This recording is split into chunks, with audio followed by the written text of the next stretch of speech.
দিয়ে দিলাম ঘুমের ওষুধ। বেগুন ধরলেই ঘুম আসবে। এখন শুধু চোর আসার অপেক্ষা। খেলা হবে। ভাবি, তুমি কি খবর শুনেছো? এটা একটা বিপর্যয়। কদ্দুস দাদু বেগুন ক্ষেত পাহারা দেওয়ার জন্য হালকে ভাড়া করেছে। কি বলিস? তুই সত্যি বলছিস? সত্যি ভাবি, 100%। আমি নিজে দেখছি। তাহলে তো নতুন ইদিয়া বের করতে হবে। ভাবি, ওই দেখেন হালকা ঘুমাচ্ছে। আইতেই ঠিক টাইম। চলুন গিয়ে 2 ব্যাগ বেগুন নিয়ে সটকে পড়ি। ও কি?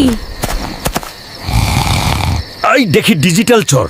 ভাবি ভাবি ভাবি ভাবছে আমি ঘুমিয়ে আছি, কিন্তু ভাবি তো জানেন আমি যাতে মাতাল তালে ঠিক। খেলা হবে সকালে। দেখছো গ্রামবাসী, আই দুই ভাবি মিলে আমার বেনুন ক্ষেতের 12টা বাজাইয়া দিছে, কিন্তু আজকে হালকা আমকে বাঁচিয়ে দিল। তা আমি ভাবছি আমার বেগুন চুরি করার অপরাধে আমার কোনো জরিমান লাগবে না। একটা ভাবি হালকার আর একটা আমার। বিশার ডিসমিস।